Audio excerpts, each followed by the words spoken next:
Hi, good evening, everyone.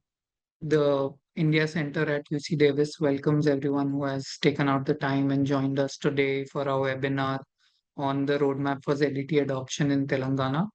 We thank you for joining us. I am Rijhul, a researcher here at the India Center, UC Davis, and I, along with my former colleague Tataya Bhattacharjee, were the uh, lead authors of the study that we are going to talk about today. This will be followed by a panel discussion with our esteemed panelists. So, just before we begin, I would like to state a few house rules.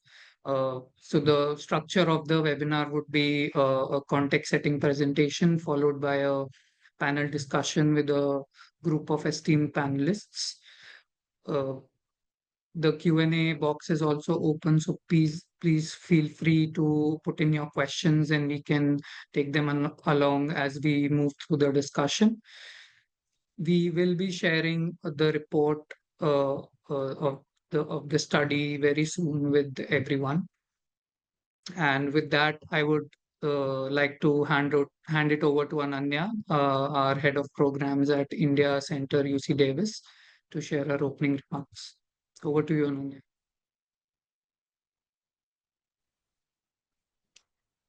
Hello. Hi. Very warm welcome to everyone who has joined us today for this crucial policy discussion on zero-emission trucks. Uh, I would like to kind of run you through what we are doing at the moment, but before that, in a landscape, how the landscape has changed from electrification. By 2025, it's been about 10 years since the first FAME incentive was launched, and about 12 years since the entire discourse on whether EV transition is viable, future, whether it's a great technology to adopt has been started. But today, about 10 years, a decade later, I think the conversations have moved from being reliability to technology to efficiency. We were talking about affordability for smaller vehicles, and today we are on discussing about MHDVs, on affordability, reliability, and the scale. Mirroring the national vision for EV transition, we have also seen about 28 states who have notified their policy. And 10 years later, there are also states who are currently drafting their second state of the EV policy. And most importantly, at the subnational level, there are also states like Telangana, Karnataka, which have been uh, flag bearer in technology transition, and they have taken the leap of faith in the beginning that have kind of paved way for other states as well. We at the India ZEV Centre currently have been focusing on several studies, focusing on technology transition, regulatory pathways, fuel economy transition, ZEV financing, and much more. You could find several of the studies on our website. But today's discussion is on Telangana and what policy interventions can be applicable at the state.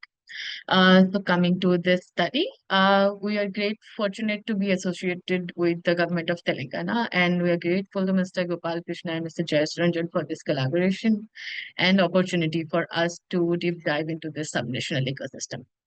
Our researchers, Rijhul and TV, have spent about 10 months on ground interacting with key stakeholders, learning from the ecosystem, interacting with government stakeholders, taking data and understanding, decoding that, and so forth. To begin, why Telangana? We do know Telangana is one of the fastest growing state. It contributes to it's about the ninth largest state in the country. It is also sixth largest fleet generator in the country. The state registers about 6% of all commercial vehicles in the state, and that contributes to about 3% of MHDVs that is registered nationally. The state's logistic policy anticipates a 10x growth in the coming 5 years. In addition to that, the state has also committed to global MOU, which commits about 100% ZTTs by 2040. And the state's pathway also is clear from certain interventions like the Telangana Mobility Valley, which kind of gives a larger scope and idea what the state is currently focusing towards. Our biggest takeaway from this exercise over the months is that scalability of actions really lie through interventions through a bottom-up approach. And therefore, today our discussion will focus on policy intervention that are largely viable at the subnational level, and also explore how the dynamics of working with the supply side, cohesive supply side intervention along with demand side policies can create a viable pathway for making ZTTs attractive. A few study outlines a few immediate actions and also tries to quantify the cost impact of policy interventions. So with that today, I'd request Rijhul to present the key findings and set the context for today's discussion.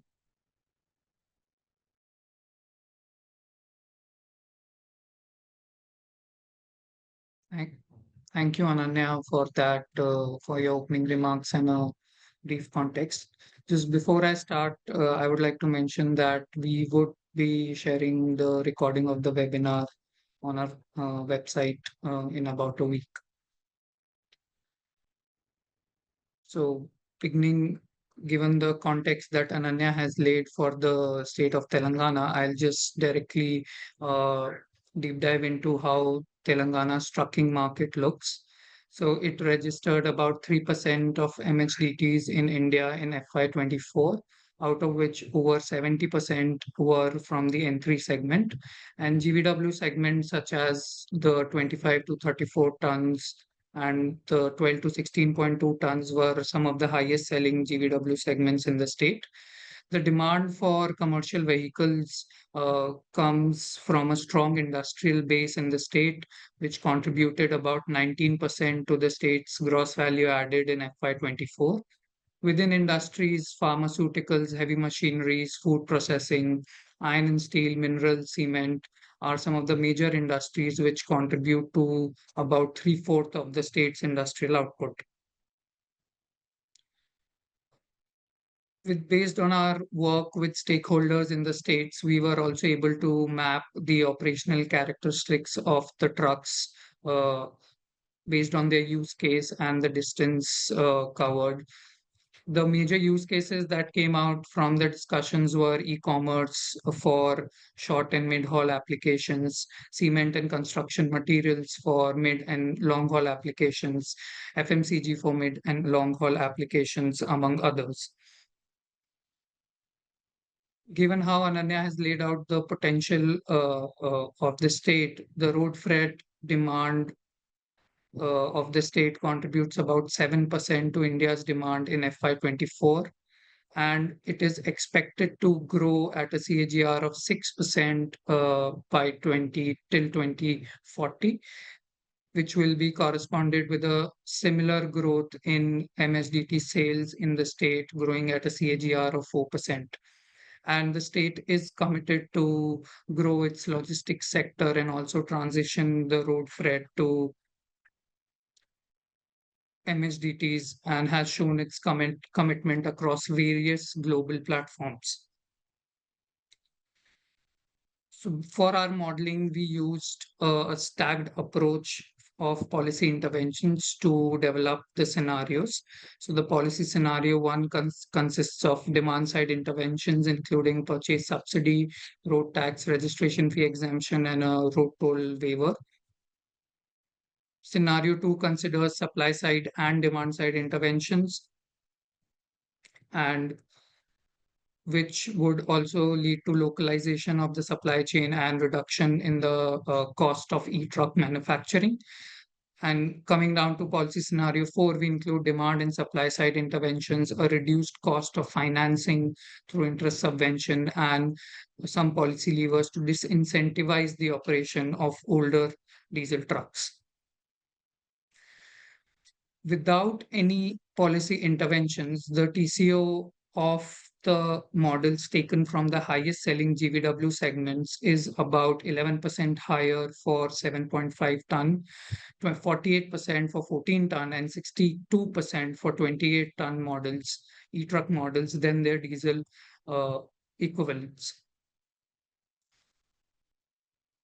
However, when we consider the policy interventions in place, with only demand side incentives in place, the TCO of a 7.5 ton electric truck becomes about 12% cheaper than the diesel truck.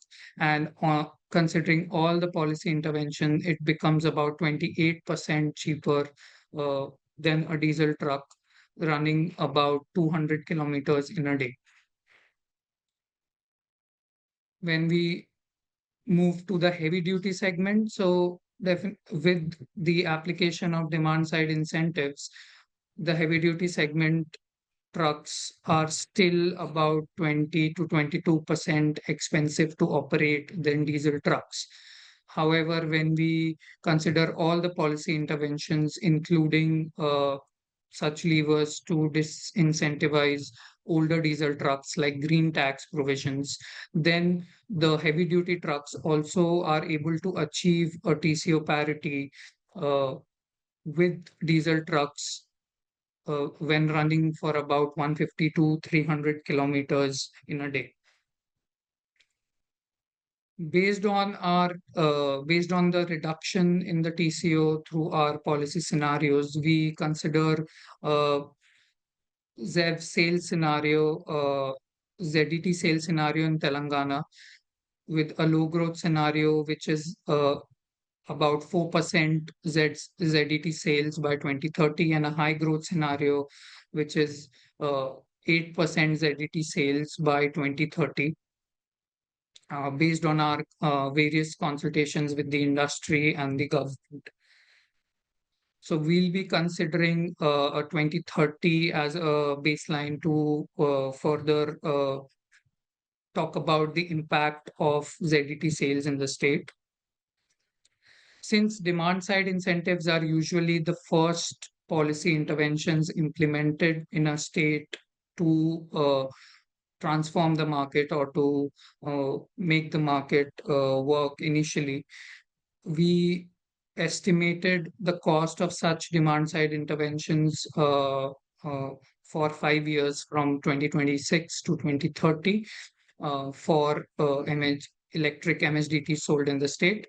So for a low growth scenario, the registration fee waiver could cost a cumulative of about 20 lakhs, and going up to about 1 crore for a high growth scenario.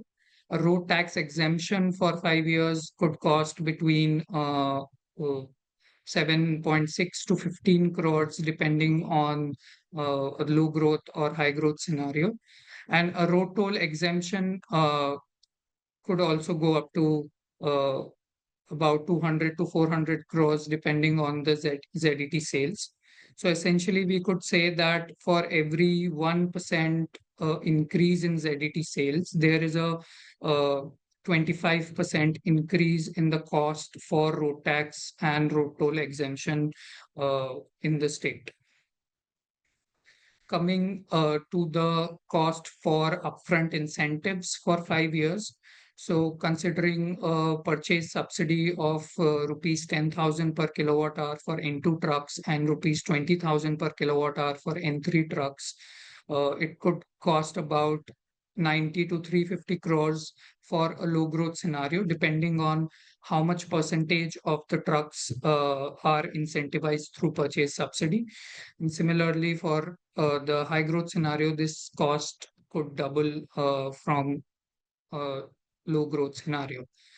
Providing an interest subvention of 5% would also cost about 30 to 100 crores for a low growth scenario that we have considered. Again, depending on the percentage of trucks that are able to avail such incentives.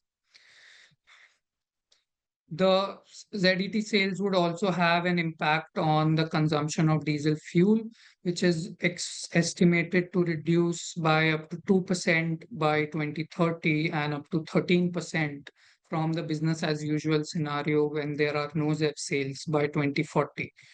This might save about 350 million liters of diesel consumption from a business as usual scenario by 2040. This would also be accompanied by a reduction in the tailpipe CO2 emissions from MHDTs, which could go down by up to 11% by 2040 in a high growth scenario from a business as usual case, which could translate to about 1 metric ton of CO2 emitted. This would also lead to converting the annual vehicle kilometer traveled by MHDTs into green kilometers, and could convert up to 11%, which is about 2 billion kilometers to green kilometers by 2040 in a high growth scenario. And this also would be accompanied by a demand for annual energy demand for charging these trucks, which could go up to 275 megawatt uh, for 2030 in a high growth scenario. So based on our analysis, we developed a policy and regulatory roadmap for Telangana of the interventions that could impact ZET sales in the state. Localization of the EV supply chain would, through investment in the Telangana Mobility Valley initiative, could definitely bring down the upfront costs and the TCO of e-trucks by up to 7%. Implementing demand side measures for N2 e-trucks could make them cheaper than diesel trucks to operate. And an interest subvention of 5% could also bring down the TCO of all e-trucks by up to 10%. Supply side measures such as regulating the older diesel trucks and disincentivizing their operation could make N3 e-trucks also achieve TCO parity with diesel trucks. And prioritizing fleet electrification of trucks for up to 7.5 tons also makes techno-economic sense as per our analysis. Last but not the least, developing a robust public charging infrastructure across highways in the state and industrial clusters could definitely facilitate ZET adoption. Thank you.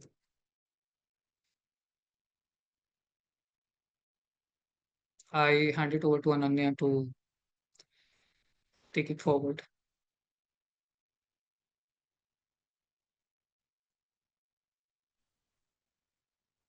Hello. Hi. Yeah.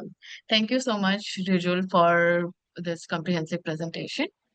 Uh, before we begin our panel discussion, I'd like to introduce to our panel.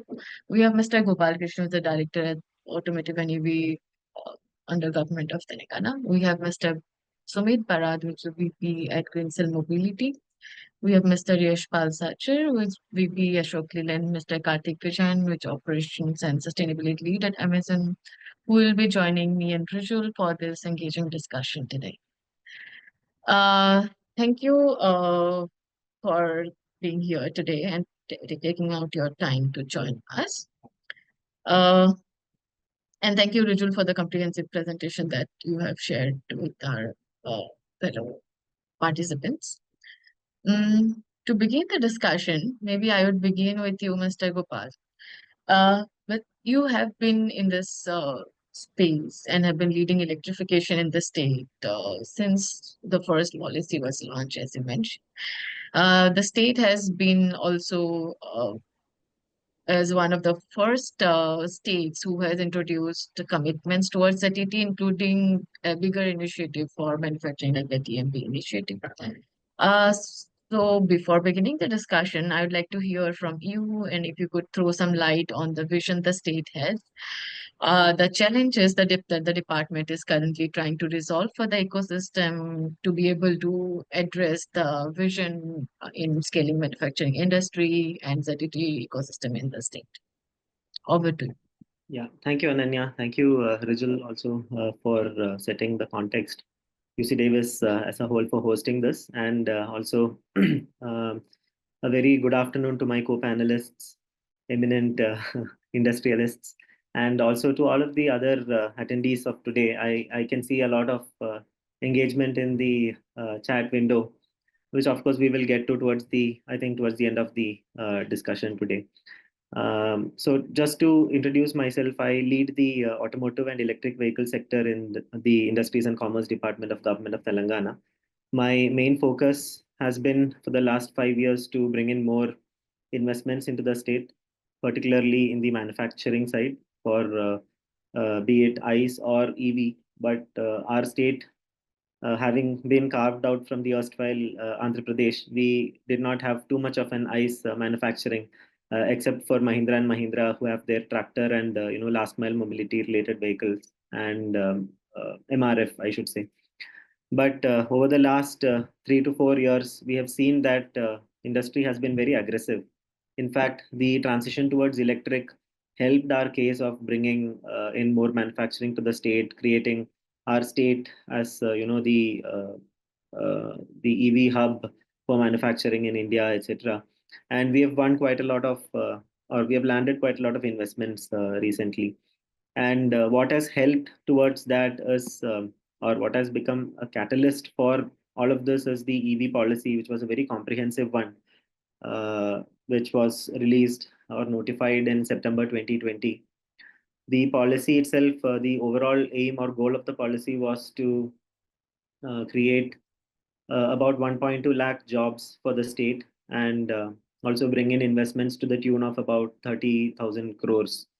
And the first 2 years of the policy, we understood that the duration of the policy, which we gave as 10 years, 2020 to 2030, was very long, very large, and the aggressiveness of the industry was so high that we could actually easily get to about 70% in the first 2.5 years itself. And that was when we started seeking for feedback from industry on what else government can plan. It is not just the EV policy, but of course, the policy also talks about the second portion of the policy was having ubiquitous charging infrastructure, where we are still not doing great. But what else that government can look at as a support mechanism for the different segments, vehicle segments and companies. So from discussions with startups and mid-sized companies, we realized that there is no under one roof testing and validation setup in Telangana.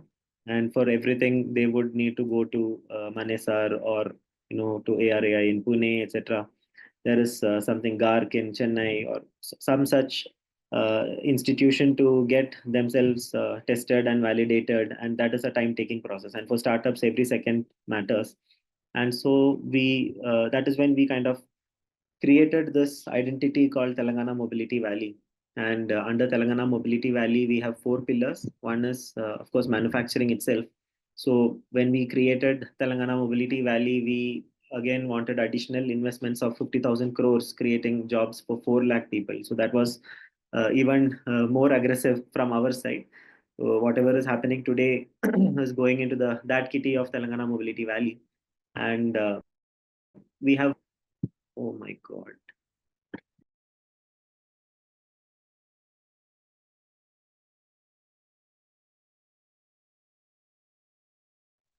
I think we have lost him. Yeah, we'll wait for him to join. Maybe I would next go to Mr. Barat, and kind of connect from what Mr. Gopalakrishna highlighted on what has been challenging is creating a holistic charging infrastructure.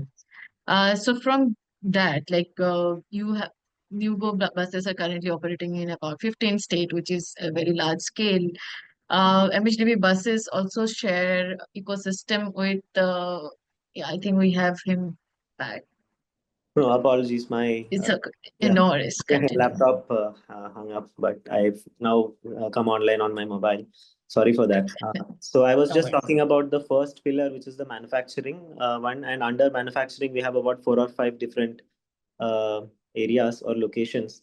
So some of them are EV specific, some of them are general purpose kind of industrial areas. But mostly, most of the activity is today happening in a location called Zahirabad, about 100 kilometers from Hyderabad, where Mahindra and Mahindra also have their setup.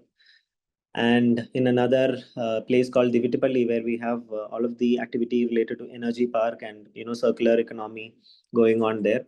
The other park that we have today is Sitarampur, where Olectra has done their bus manufacturing setup and tipper manufacturing setup.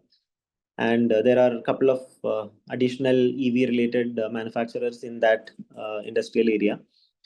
The fourth land or the land bank is what is of more importance to me, because that is where prominently more things will happen. So I mentioned to you the feedback that we got from startups and the other corporates. So for that, what we thought is to bring in some kind of a testing body or an agency that can set up under one roof all of the different things for motor validation and battery related testing and EMI, EMC, NVH, whatever it is. So that is when we asked for interests, and UTAC and Blue Binaries. There was few more. I'm forgetting the names, but ATS Automotive Test Systems and TUV Rhineland.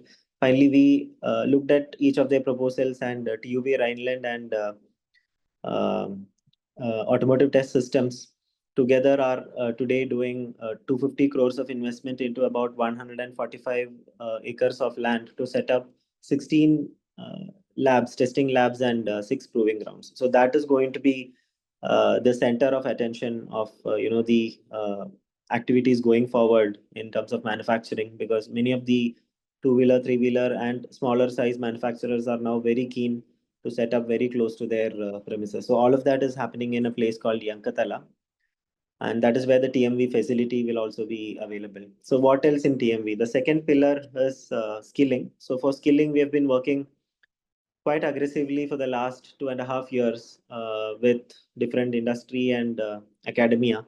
So the partnership between some of the companies and academia, I can mention. One is the Mobis. Mobis has two technical centers in Hyderabad, and they work on ADAS and new mobility related technology. So they have a course which they co-created with BITS Hyderabad, and that is already in progress. Similarly, Bosch has a cybersecurity kind of activity in Hyderabad in their tech center here. So that is also happening with BITS Hyderabad. Similarly, ZF has a lot of EV related EV technology, and again cybersecurity related.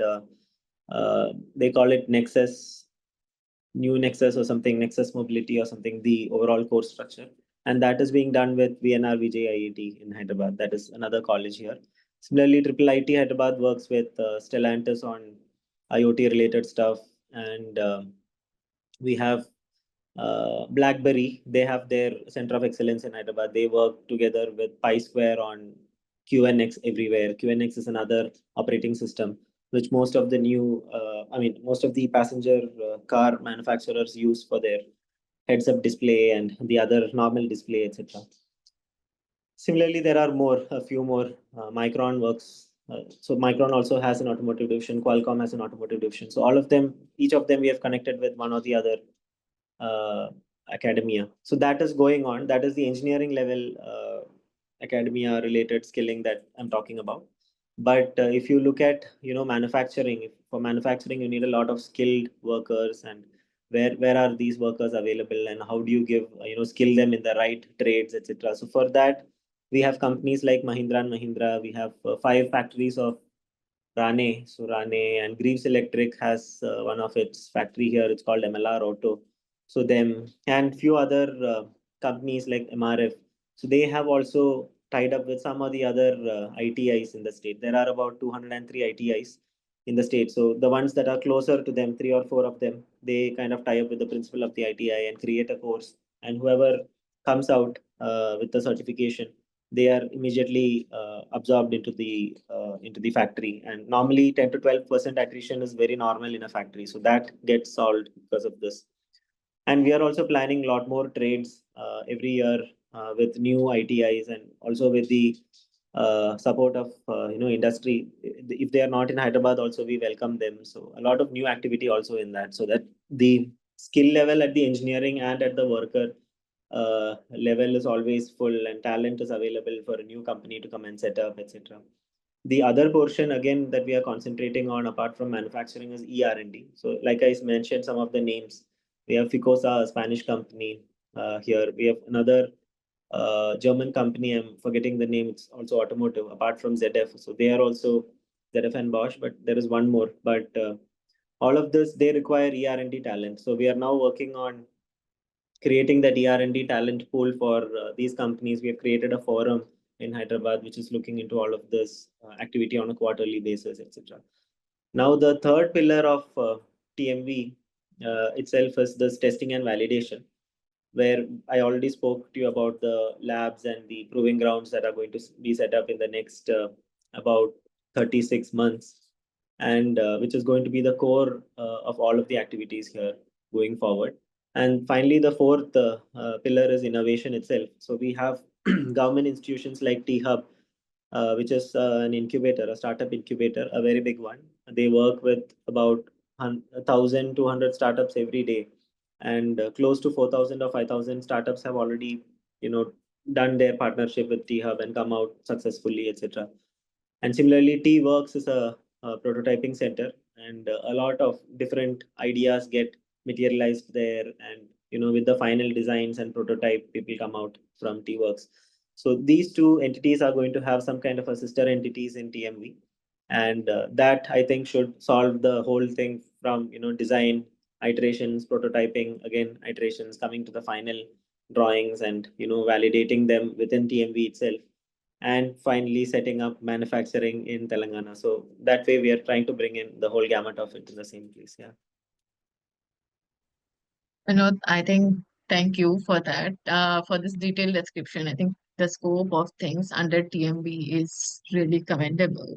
And I think it's also the perfect mix of our industry, regulator, academia, R&D. It's coming together to build a system.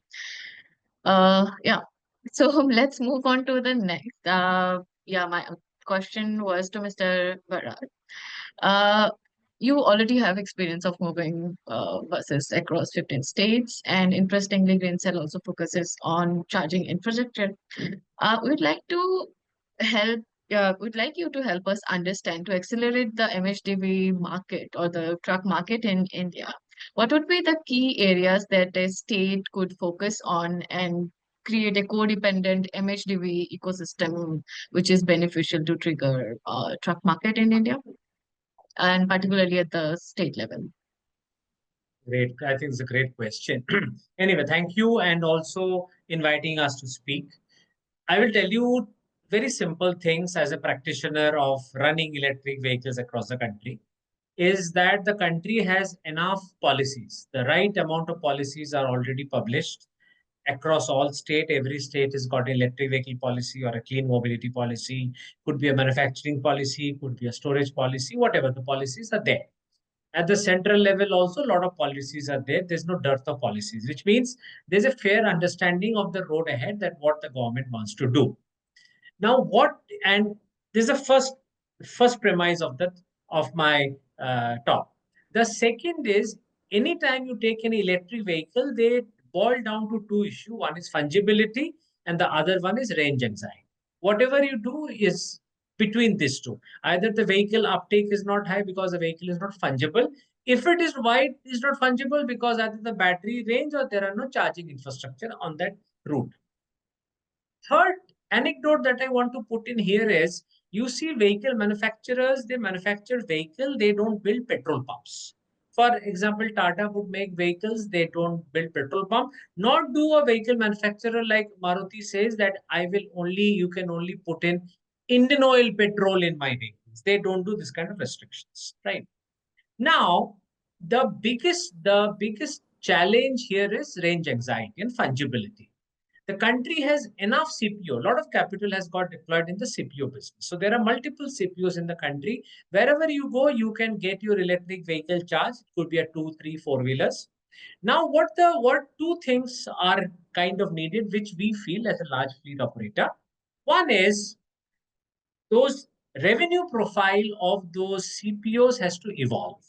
Today, majority of the CPO owners are 2, 3, 4-wheelers. They charge a scooter, a car. They can also charge a last mile connectivity, small trucks, those small goods carrier. So there is no issue.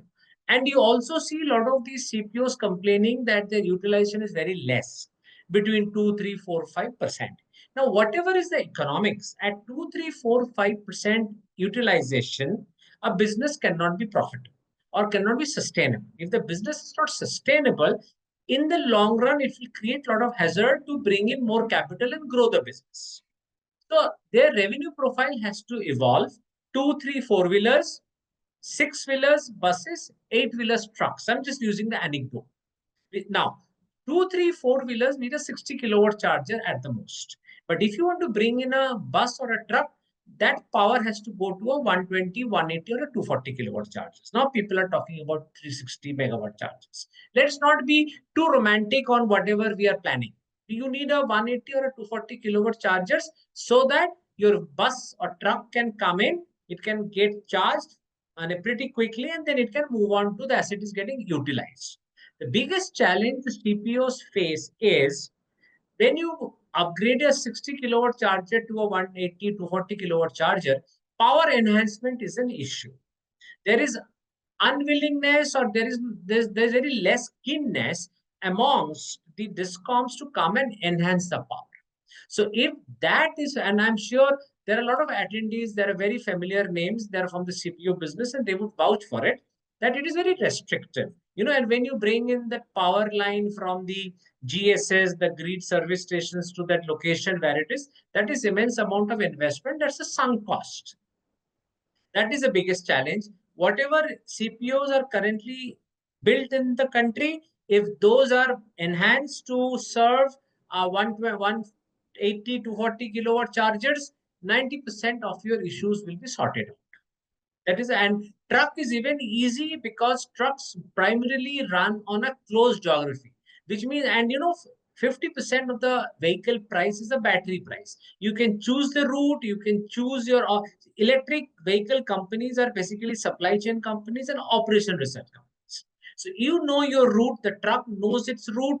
Truck can design the battery depending on the load it will carry, depending on the route size, the battery could be customized, the charging infrastructure could be located at strategic location, so the vehicle efficiency goes up, asset utilization goes up. It is a very low hanging fruit. That is the first part. The second part of the story, I want to congratulate Gopal sir, because the EV policy of Telangana government is very good, very comprehensive. And when I say this, we have built a large depot in Hyderabad where we serve the entire southern India. These new go buses have got 150 fleet in the southern part of the country and they're getting served from. The EV policy of Telangana has got a fantastic clause where the officials can make, amend or change certain regulations to facilitate. A classic point is, the city roads have a no entry for heavy vehicles.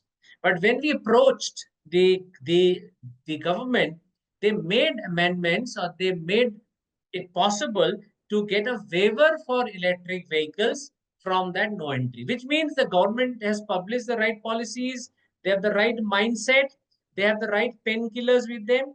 We as industry have to approach them with a proposal and tell them, sir, these are the small tweaks that you need to do. You need to help us, support us, guide us. Then electrification will happen. This is my first part. The second part is there are agglomerations. If you see majority of the truck bus owners, they do not own more than 5 or 10 buses, the fleet size. So when a truck manufacturer, I will give a bus example and you can correlate that to a truck. A bus does school bus in the morning, it does employee transport in the daytime, does weddings in the night, and would do a picnic in the weekend, which means the asset is utilized because there is no restriction. It does go to a petrol pump, fuel and go. So when you have a 5-10 fleet owner, primarily a driver owner, expecting him to build charging infrastructure is unthinkable. First part. Second, since there is a battery risk, there's a technology risk. LTVs are very high, which means the amount of equity that he has to put in to buy a vehicle, electrify his fleet from a diesel truck or a thing to an electric truck is pretty high. On one side, he's disadvantaged with the technology risk. On the other side, he is disadvantaged with the infrastructure issue. So he is not incentivized to electrify his fleet from a diesel to electric bus.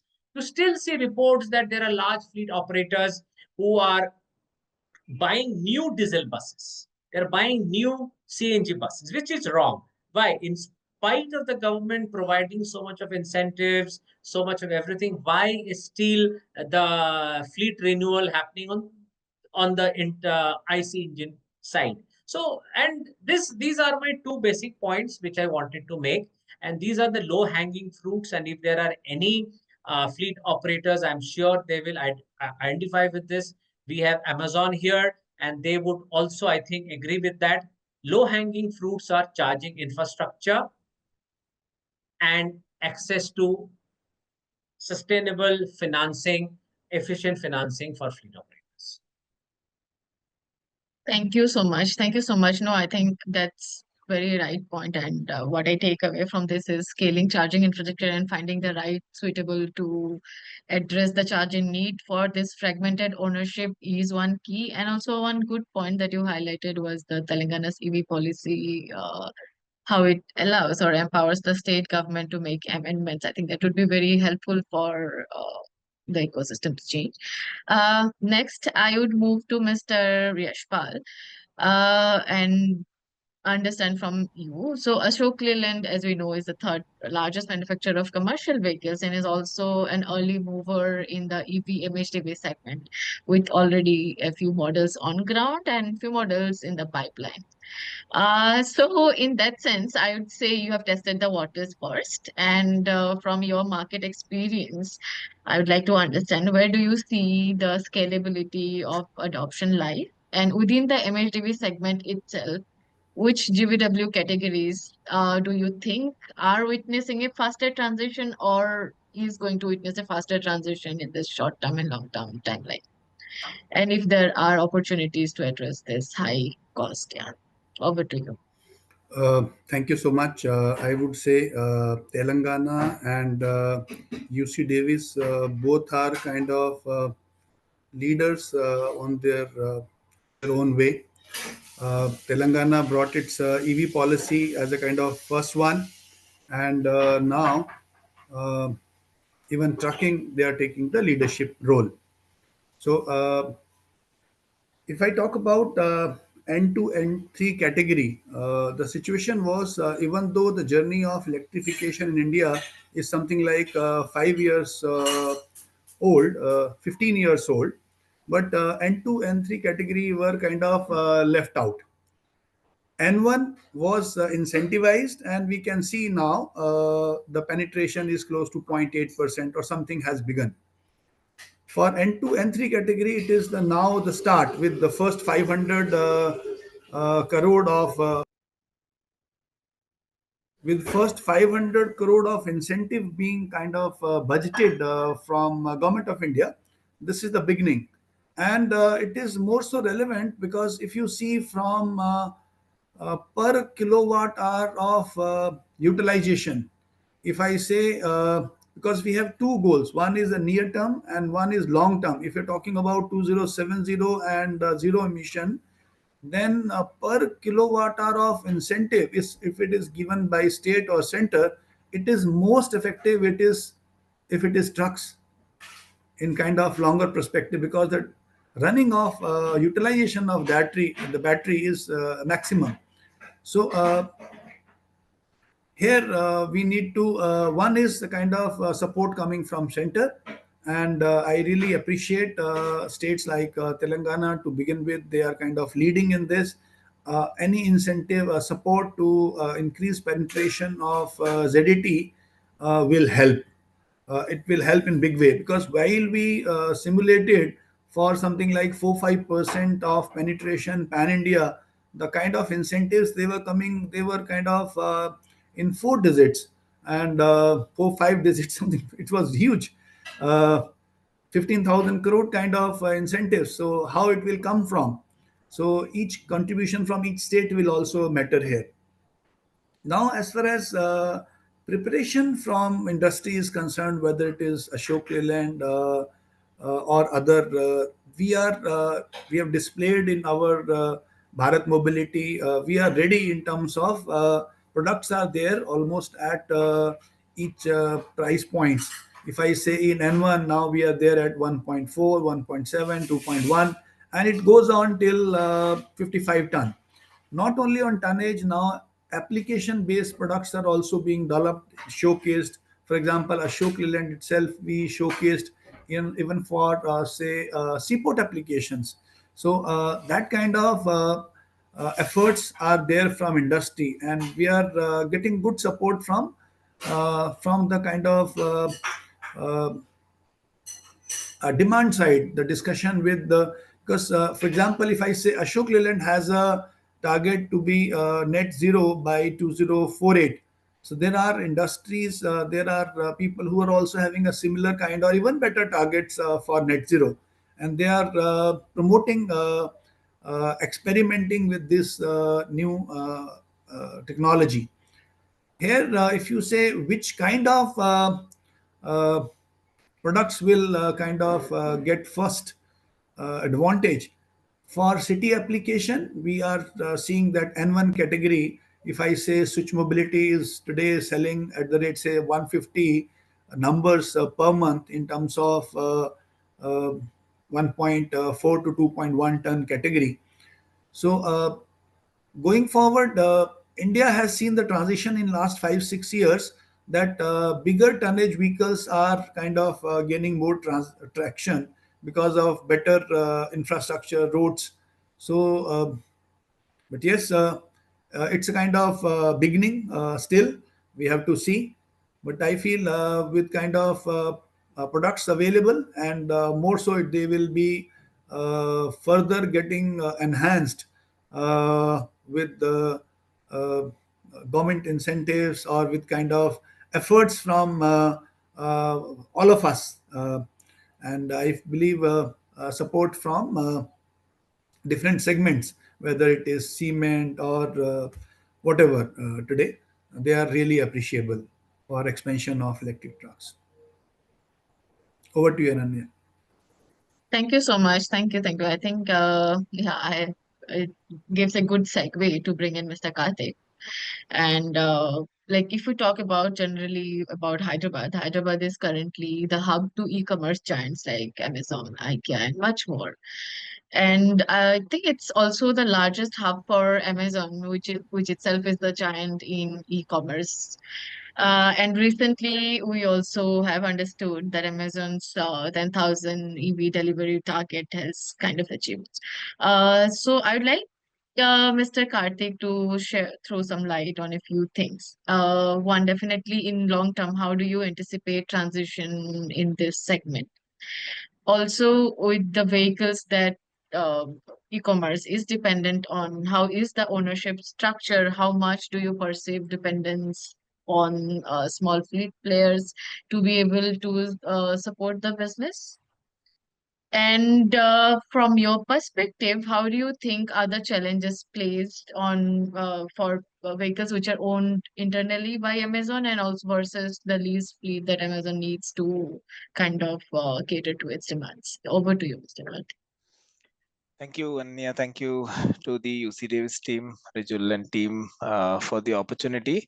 I think before I answer your questions, firstly, I'd like to congratulate the Telangana government again for being fairly progressive and I think collaborative on forming the EV policy. I think they've been on the forefront in setting the stage for large scale investments to come into the state, and I think for a very favorable ecosystem for EV adoption and all of that. I think just to quote from an Amazon experience, the first electric truck pilots that we ever conducted within Amazon, I think this was back in 2022. The first electric truck pilots were in Telangana, I think simply because it was easy to get approvals, temporary registrations, even the testing approvals, etc. done. The state was fairly receptive to recommendation that we needed in terms of getting local clearances, etc. There was always a window for us to reach out to the government and get things sorted. And I think the speed at which we used to get a response and to get a solution, I think, is commendable.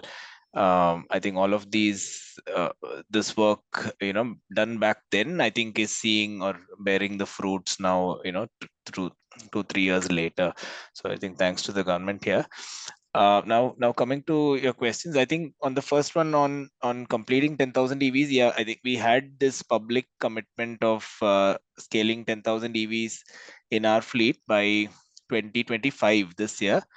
But I think we built up enough momentum and reached that milestone a year ahead of our commitment. I think largely driven by 4 or 5 things that I think we did right.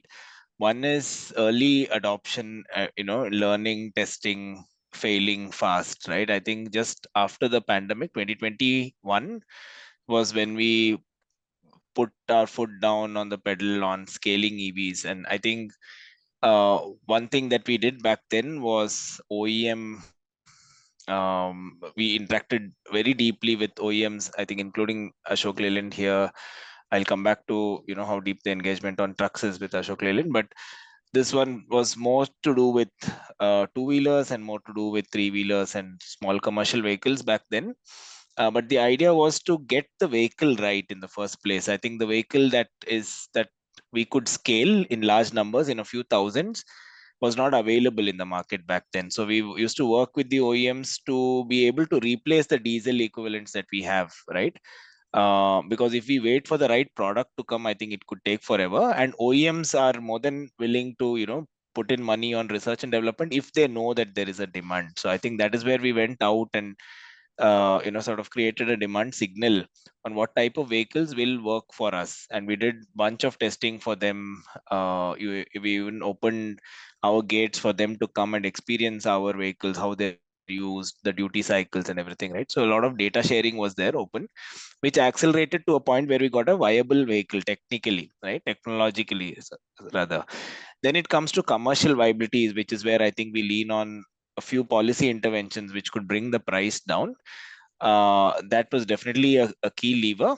But beyond that, I think there are a few things that Mr. Barat also touched upon on utilization, financing, charging availability, etc. Right? Because all of these three key things define the commercial viability of that vehicle. So I think we work very closely with these three players: financing entities, charge point operators, mainly to set up charging yards near our sites and provide financing to our transporters, which make these viable. Which comes to your second question, and which is related to the third as well, on ownership of the vehicle, right? So 100% of the fleet that Amazon operates in India is third party transporter operated. We don't own any asset, so to speak, right? But of course, being a large company here, we can influence by saying that if I, let us say, have a long term contract with a transporter, the transporter can use that contract to raise funding, right? And let us say I have some sort of a mechanism where I back that asset, in the sense, let us say a financing company has financed an EV to a transporter, and I have a long-term contract with the transporter. But let's say extreme case, the transporter defaults, right? What will the financing company do with the asset, right? So if let us say an anchor like Amazon is able to redeploy that asset, other transporter who can pick up that asset, continue payments of that asset to the financing company, then we can kind of de-risk. So I think we've worked out a few models with these companies to try and de-risk these. And of course, the government also comes in to stand guarantee and sort of de-risk all of this. But that is one big lever that we use. Coming to trucks, I think like Mr. Barat pointed out, and just before I go there, I think kudos to Ashok Leyland. That was the first truck, the Ashok Leyland 32 feet, 18-ton electric truck was the first truck we did pilots with, national pilots with. We in fact have deployments of Switch and Eicher and multiple OEMs, but I think the Ashok Leyland single axle 18-ton truck was the first electric truck which we did a national pilot on, and we took the truck all the way from Chennai to Bangalore to Pune, Mumbai, Ahmedabad, all the way up to Delhi, and then came all the way down back to Chennai. So the plan was to do a golden lateral trip, and I think we just wanted to prove a point that we can take an electric truck on national highways, right? Charging infra is available, etc., etc. But there was a ton of learning that we got. Today we have 2 of those trucks deployed on the Bangalore Chennai route, I think like Mr. Barat again pointed out, the key is to have charging infrastructure. And it's not just setting up charging infrastructure, it is about reliability, right? Because we operate a fast track network. And for us, there is hardly a 45-minute buffer on a Bangalore-Chennai route, right? Including lunch breaks and all of that. But there is a 45-minute buffer for breakdowns and all that. Now, if we consume more time for charging, we eat up that buffer and we'll not be able to meet the TATs here, right? Similar on a Bangalore-Hyderabad lane, let us say, we'll have a similar buffer. So if let us say a truck reaches a charging point and the grid is off, let us say there is no power in that area, the truck will have to wait. There is no other option, right? So that grid reliability, availability of chargers at the right points, right? Maybe every 150 kilometers, you'll need fast power chargers, and you will need high powered chargers, making sure that those chargers are available and sufficient. All of these things definitely play a role. So I think in addition to everything that's been spoken, I would just underline charging infrastructure. That is going to be the key, because most, if not all, commercial vehicles are there to earn money for, you know, whoever is owning the asset or operating the asset. So if the vehicle is down for some other reasons, for fueling or, you know, etc., that's going to be a you know, a blocker for them to adopt EVs. And more the utilization, I think we are at a point, we are fairly close to that point where if you run the vehicle for more than 500 kilometers a day, you will reach very close to Yeah. the cost of operating a diesel truck. And if you're able to reduce the cost of the vehicle with some subsidies and all of that, I'm sure, you know, the kilometers that you need to run reduces drastically. So this is broadly what I wanted to point out. I think we are on time. So back to you. Yeah, no, thank you for sharing the practicalities of operating trucks on the highway. Just a question, like currently with less infrastructure, you do have 45-minute buffer. Have you faced roadblocks in maintaining this buffer? And if so, how did you, what was the way out of that? See, it happens more than often that when the truck reaches the charging point, the grid is off, or, you know, there's been some issue. Our average time between the truck reaching the charging point to when the charging starts is more than 20-25 minutes. So you can Okay. imagine even before. So you can theoretically, you can always say I have 240 kilowatt chargers there, right? There are charging points between Bangalore and where all buses and all of them charge. With a 240 kilowatt charger, technically it will take less than 45 minutes truck to get 80% charged, and then you can continue. So in theory, all this works. But when a truck reaches there, right, the whole process of parking the truck, opening the app syncs with the charger. While all of this is happening, if there is some fluctuation, right, and the grid goes on and off, the charger reboots. That takes a few minutes. And we've had at least, you know, we have many times when the truck reaches, the grid is completely off. And that is why the charge point operator is now forced to invest in a genset, which is battery, you know, it's a battery energy storage system, because it doesn't make sense to run a diesel genset there to power an electric truck. So I think grid reliability is a massive factor. For most car drivers as well, it is a blocker today. But for commercial trucks, it's definitely a blocker. Yeah. Thank you. I know we are already at time, but I think let's take just one question from the questions that we've received from the audience, and maybe extend a bit 10 minutes to it. One question which would be for Mr. Gopalakrishna and Mr. Barat is on cost of acquiring electricity from other states, and how does it kind of play with the current grid that exists in the state. And the second question would be for Mr. Yash Pal and Karthik on localization of supply chain and how much cost reduction can ZTTs achieve from that. Yeah. First, Mr. Gopal.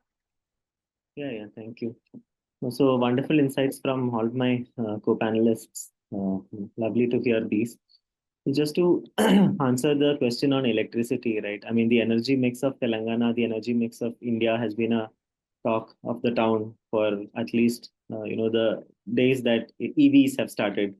And today we have gone beyond two-wheelers, three-wheelers, buses, commercial vehicles, four-wheeler passengers. Now today we are talking about trucks, and we cannot go back and talk about the source from which we are powering the trucks. We just have to believe that by 2070 we will be completely clean and green, and there is a roadmap towards that. Now, had I been working in the energy department, I would have been able to answer this question in a more detailed way.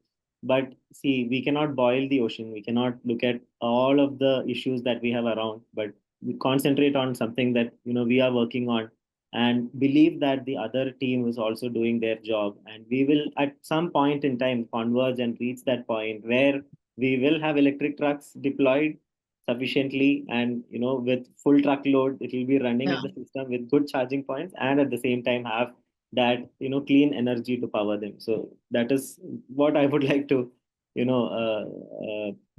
talk about. But at the same time, yes, even for Telangana, we have a very, very high level intent to have most of the industries come to a net zero situation by 2047 or 2050. So mobility or transport or logistics is also one such thing, and directly it comes under my area of purview, as well as a colleague of mine who's leading the logistics. So there we are looking at the roadmap, how we can get there, and how to discuss with different industries that we have. For example, the eastern side of Telangana has cement belt. We have a lot of coal-related movement for NTPC, Ramagundam, and Singareni areas, in which is towards the north side of Telangana. Similarly, a lot of pharma, you already mentioned, a lot of pharma related, or I should say API drug manufacturing and movement of those, and a lot of food processing movement, etc. So for each of them, we require uh, different, different kind of initiations, and to push them towards electric. And for each of them, a different set of solutions would be required from the point of view of where to keep the chargers, and whether it is a hub and spoke, or whether some good chargers on en route towards their factory, or towards where they are selling it, etc., are needed, or not. And in most of the cases, from what my discussion has been within Telangana industries itself, it is not sufficient that you tell them that you will give a good grade, you will give a transformer right there, etc. You'll give approvals for charging stations at the right points. Beyond that, what they also need is for the truck to be full while going as well as while coming, and that is for the logistics service providers. So how will you also ensure the demand side also for these players, so that they are not uh, traveling empty on one side of their journey? So all of this is definitely points that we have to arrive at after discussions. At some point in time, I'm sure that from now, say from 6 to 12 months from now, we will have all of answers to all of this. But again, when you talk about electricity and grid, it is not a story for today or tomorrow. It is something which we have to believe the system, and we will get there, say a decade from now, or say 15 years from now, etc. Thank you. Yeah, Mr. Barat, same question. See, I will give you. We did a electric bus tour from Kashmir to Kanyakumari. Now that was a 4,200-kilometer run from north to the south. 90% plus charging was on public infrastructure, on through public. It was not our own depot charging or our midpoint endpoint charging, which means the country, and the point here was to make that the country is already electrified. Although majority of the chargers were 60 kilowatt chargers, so the charging time was high. Now, whether now getting into those discussions of what is firing the grid, whether it is green power or whether it is thermal, or if all vehicles become electric, is the grid stable enough to take it? Those are very broad question, broad discussions, right? But current mandate is that we need to electrify our fleet. And once we do that, and majority of the businesses are running on economics, every decision that is being taken are smart managers. Like something that Karthik said was so true, that you have a 45 minutes window on your Delhi, on your Bangalore, Hyderabad route. Now, within that 45 minutes, quality, I'm just choosing my words really carefully. Quality of electricity is an issue. When I say quality of electricity is an issue, I also talk about power availability. Now, see, we are not electrifying for the sake of electrifying, right? It has to create a business sense. It has to be environmentally sustainable. It has to be financially sustainable. Otherwise, nobody will electrify. So, as a business, like when Mr. Gopalakrishnan's camera went off, he immediately had a business continuity plan. He got his cell phone there, right? The business continuity plan. Similarly, to do that, if you see broadly, the CPOs have also diesel generators installed. See, on one side, the grid is fired by thermal power. On the other side, there are CPO that are using diesel generators as a backup. Right. So these are the small, low-hanging, easy questions to answer before we get into the discussion of what's firing the grid and whether it is a green power. Yes, there are possibilities. There's a greening segment where you can sign up with a green power or a windmill to give your power, and there is a but there are so many charges that the landing cost doesn't make any financial sense. Plus the yield of, if you convert entire bus depot with a solar cell, the yield is not more than 7-8%, right? So it doesn't really make that much of business sense at this point in time to move your focus from business operation KPIs onto those larger pictures. Yes, I think like sir had very rightly said, the whole EV policy of Telangana government was very collaborative. So I think in the next stage, that industry conversation has to happen, that what are your pain points, how can we make it more financially sustainable. That is when these talks will come up. That's my submission here. Thank you. Yeah, Mr. Yash Pal and Karthik, on localization of supply chain and its impact See, if I talk was the about, question. yeah, if even if the numbers are low as of now, maybe this year for N2 N3 category numbers are below 500. But yes, industry has started working for the optimistic viewpoint for next 3-4 years, and those which are kind of N2 N3, basically medium and heavy trucks related components for electric trucks, those are also getting addressed by localization. So, of course, cost has to be kind of matched, because transportation in India will always consider price parity. I would also like to kind of recommend to UC Davis and Ananya, to you. We can suggest to kind of government. Of course, we are also as OEM suggesting there are some privileges as of today, which government is planning to kind of create, for example, some initiatives, and there will be privileges. So initiatives are like, as it was mentioned, the trucks going from, say, Chennai to Bangalore, truck, which is the tractor part of it and the container part of it. Today they are married together. But going forward, to reduce the logistic cost, government is contemplating that can we kind of create a system wherein the tractor can be connected to more than one container.